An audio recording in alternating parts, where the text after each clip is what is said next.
Para los profesores fue un reto muy grande el introducirse en el mundo de la tecnología. Muchos, con muchos más años de práctica docente, incluso muchos renunciaron, ¿no? Porque no fueron capaces de adaptarse.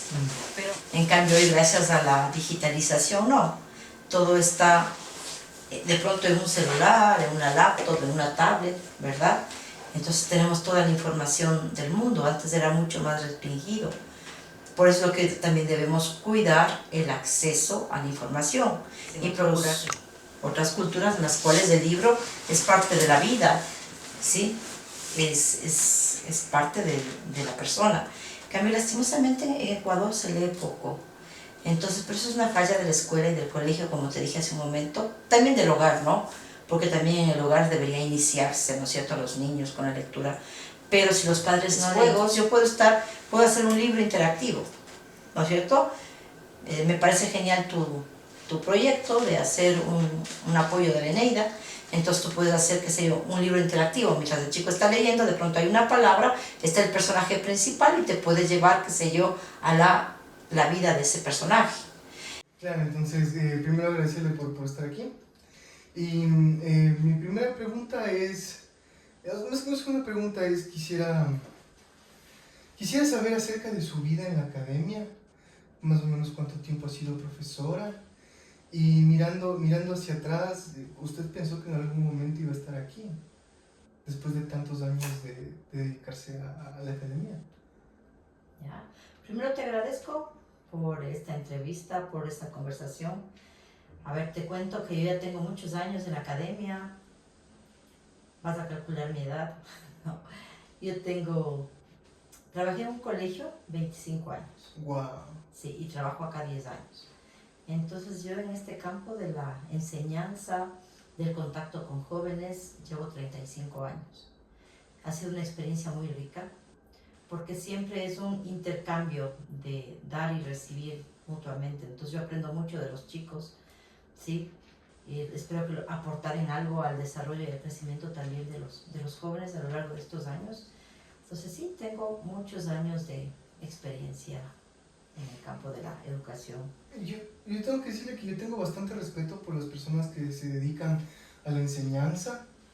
Creo que, o sea, 30 años son 30 generaciones de jóvenes que aprendieron de usted y que ahora son profesionales o son personas que se dedican a hacer su vida y nutrir a las nuevas generaciones. Creo que es más que un deber, es un privilegio, ¿no?, de ciertas personas. Entonces, a mí me gusta mucho el ámbito de la enseñanza y la academia, y creo que hay que tenerle bastante respeto a las personas que enseñan, porque no es fácil enseñar, sino cualquiera sería profesor. No es, Claro, yo creo que hay que diferenciar también entre profesor, siempre es un profesor y maestro, ¿no? Entonces esto de ser un maestro es formar, o sea, no solamente enseñar, sino formar. Entonces pienso que debemos estar aquí es para, como yo siempre digo a los estudiantes, formarse en el ámbito académico, pero también ir juntos construyendo, a ser excelentes profesionales y excelentes personas, ¿no? O sea, vamos, es más, no simple enseñanza, sino una formación, ¿sí? claro, no, yo entiendo. Y bueno, en todo este tiempo usted, de lo que yo entiendo, se ha dedicado a la enseñanza de temas como literatura, lenguaje, escritura. Em, cuando, ¿Cuál es la diferencia que usted vio cuando usted comenzó a enseñar a cuando, o más dicho, cuál es la principal diferencia que usted ve ahora, que usted enseña durante estos años, que cuando usted estaba aprendiendo, que cuando usted hacía deberes del colegio, hacía deberes de la universidad? ¿Cuál es la principal diferencia de los jóvenes con la lectura y la escritura que usted ha podido discernir? Ya en todos estos años, sí, yo siempre he dado lenguaje, literatura, escritura, sí, esa es mi especialidad, se podría decir. Yo soy profesora, o sea, mi ser es ser docente, eso es lo que yo soy. Tengo una licenciatura igual en pedagogía, ¿sí? Una maestría también en literatura, Pero más que los títulos, lo que te enseña a ti ser docente es el contacto con los jóvenes. Entonces, la experiencia. Entonces, todos estos años de experiencia es lo que me han hecho ser lo que soy. Me apasiona estar con los jóvenes y he visto que cada generación es diferente. Entonces, uno también tiene que irse adaptando a las generaciones. No es lo mismo como yo enseñaba hace 30 años a como enseño hoy. La educación ha ido evolucionando, ¿sí?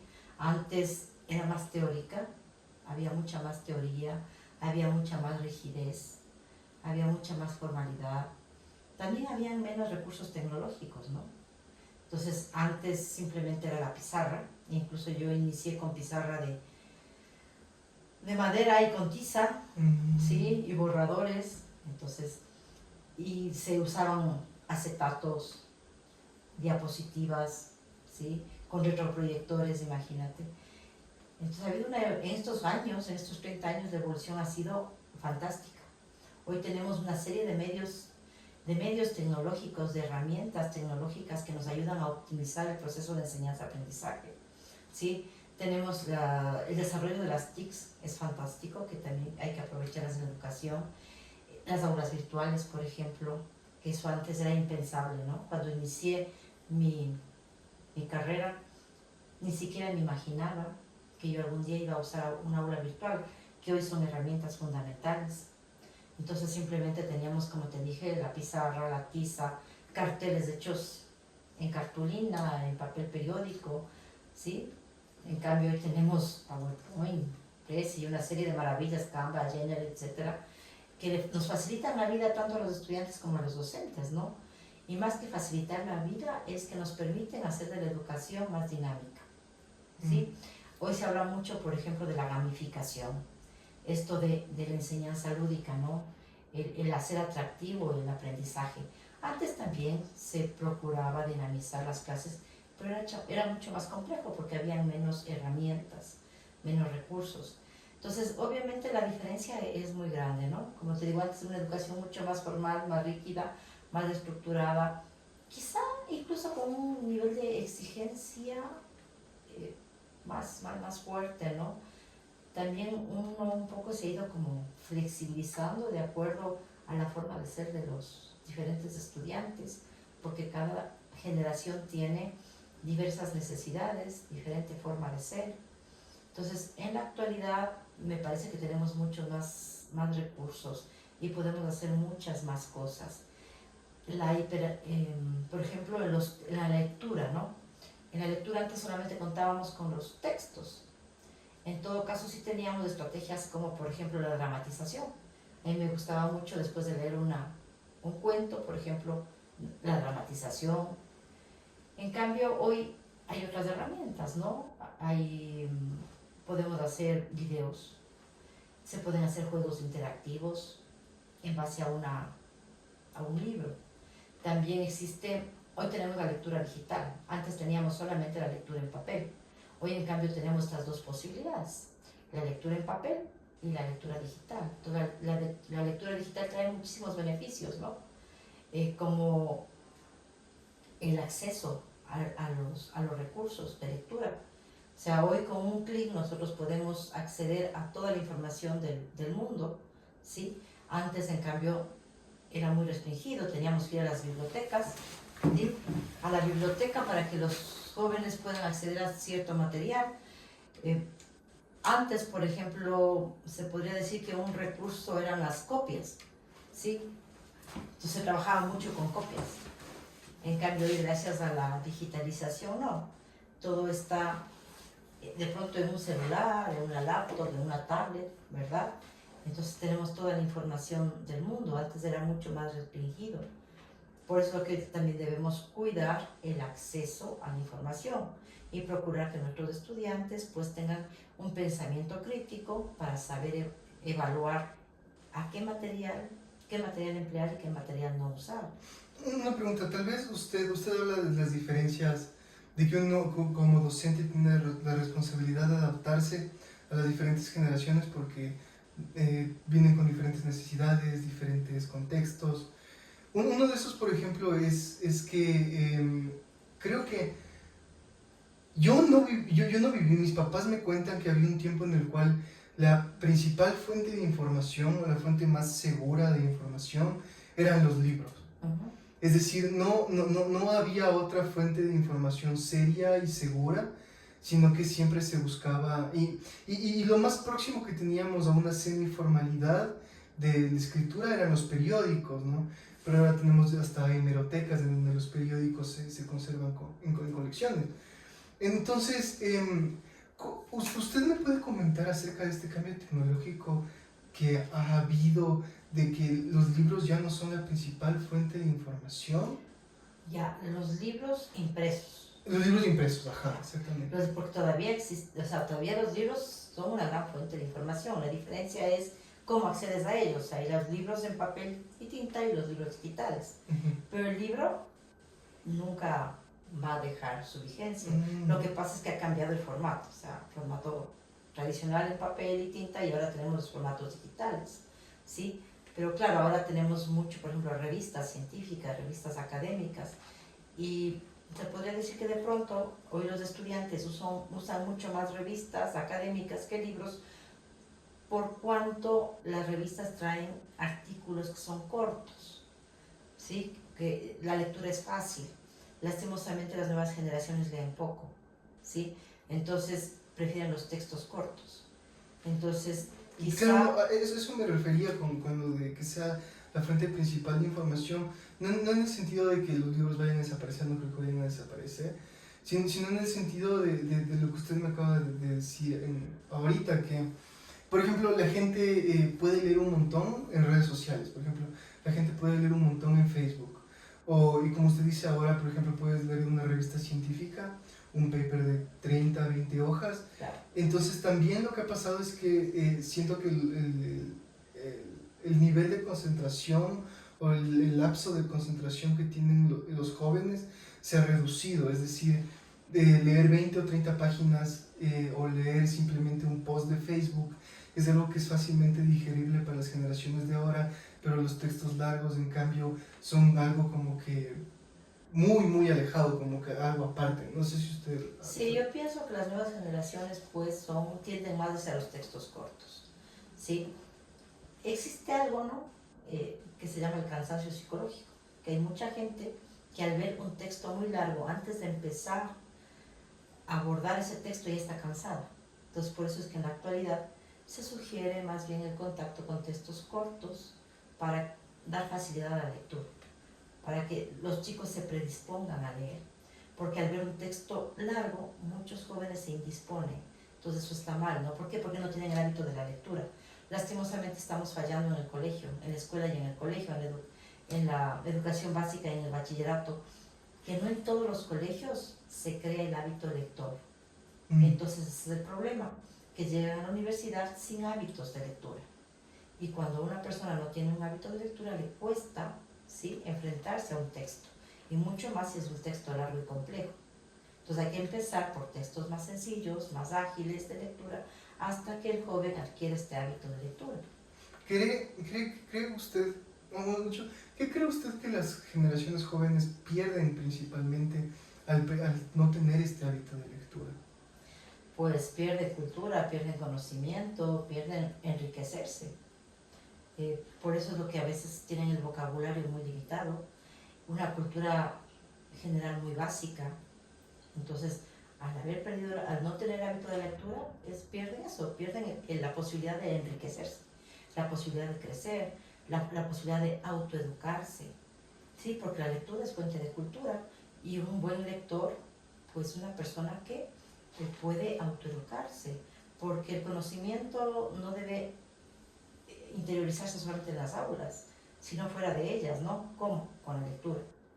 Entonces, si no leemos, no nos enriquecemos, no nos formamos, no crecemos, nos estancamos, ¿sí? No nos desarrollamos.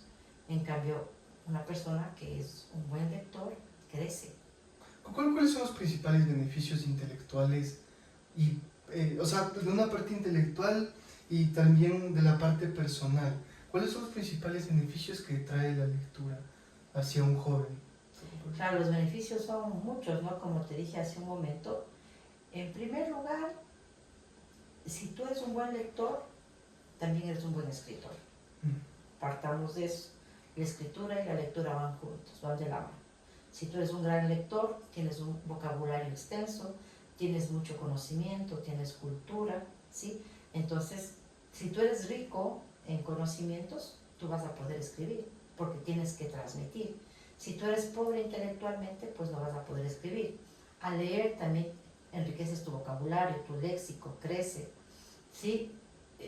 Te nutres, puedes también tener mayores posibilidades para expresarte oralmente, porque tú vas a tener de qué hablar y también vas a tener, como dije hace un momento, un vocabulario extenso que te permita comunicarte con los demás.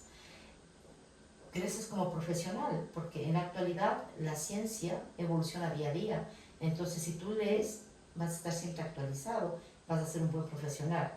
Y en la vida personal, si tú lees, hay tanta variedad de textos que puedes enriquecerte de diferentes maneras, ¿no? Culturalmente, emocionalmente. Y claro, hay todos estos beneficios, pero todos estos beneficios como que se pierden y creo que se ha ido perdiendo esta habilidad lectora, se ha ido perdiendo durante los años. Creo que usted que me ha dicho estos...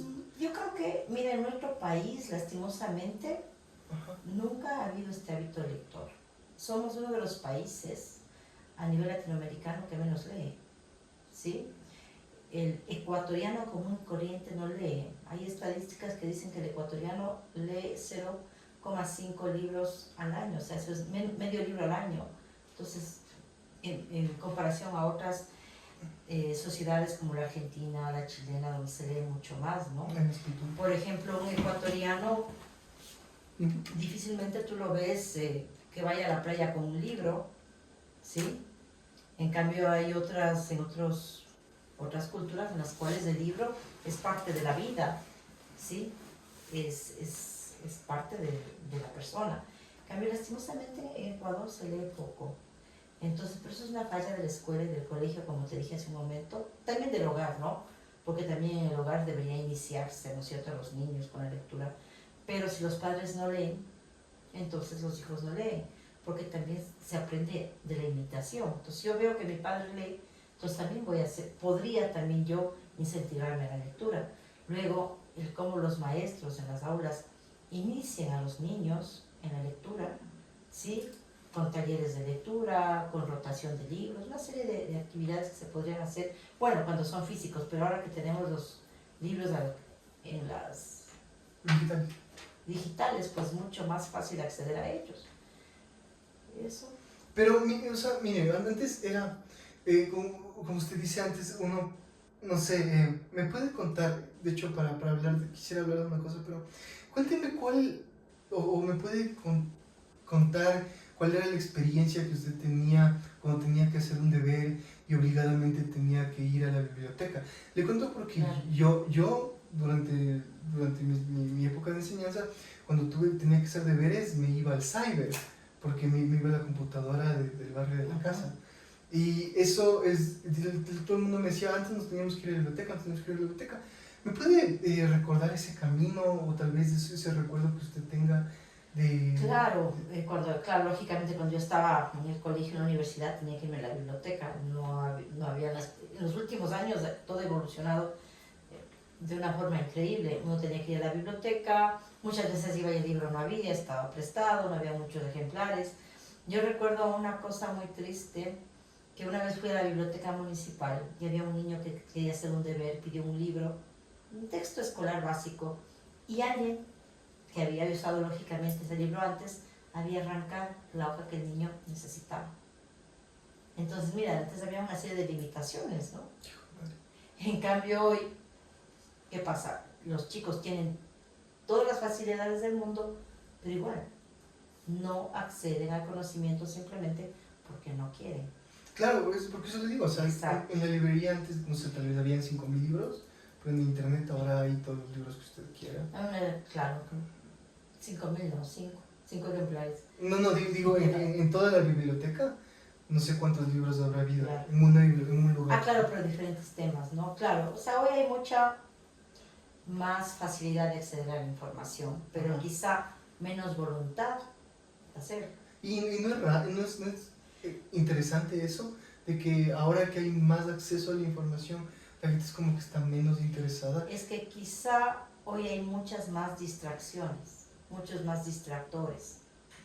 Antes habían menos distractores, la vida era más, claro, la vida era más restringida, con menos actividades. En cambio hoy, claro, en el internet, claro que hay información, hay libros, hay revistas, todo lo demás, pero muchos jóvenes más bien se atrapan, se ven atrapados o atraídos en redes sociales, en juegos, ¿verdad?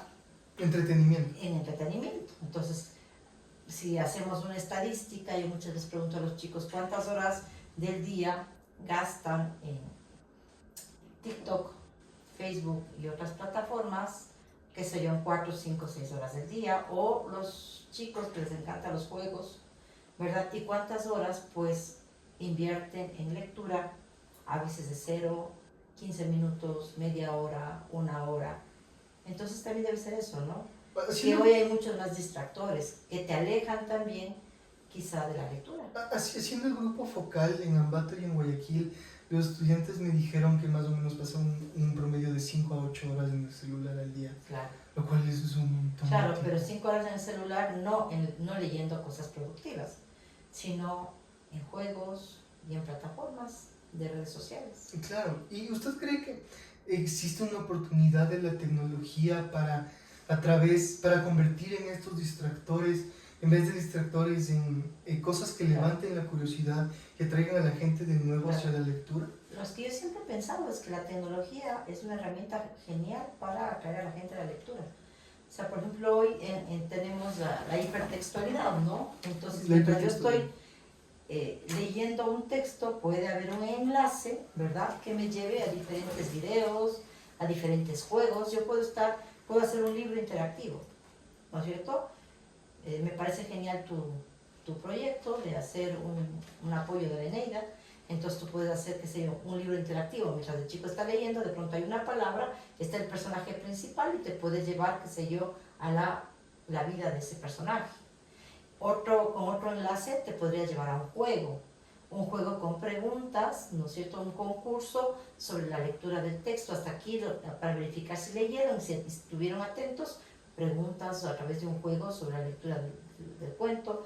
Después siguen leyendo, otro enlace, quizá a un análisis del texto, no sé.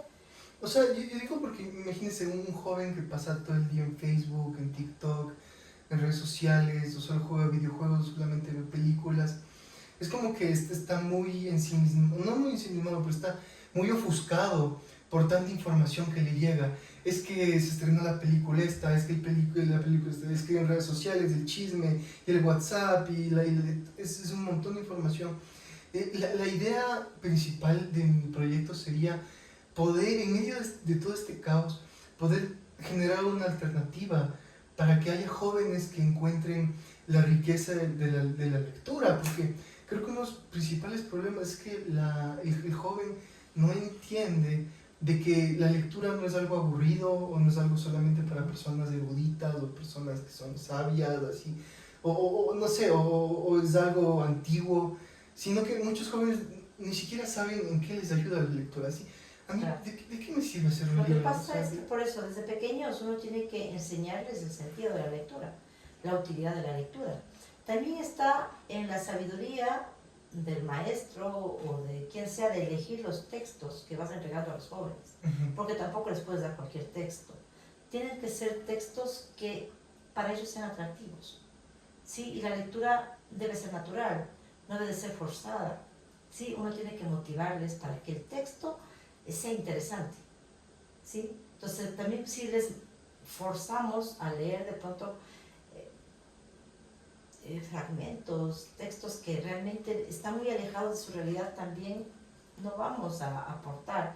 Entonces también es, como te dije hace un momento, el tutor, el profesor, el guía tiene que ser sabio para elegir los textos, también sabio para realizar actividades adecuadas que vayan a la par de la lectura. La lectura además también debe ser guiada, ¿sí?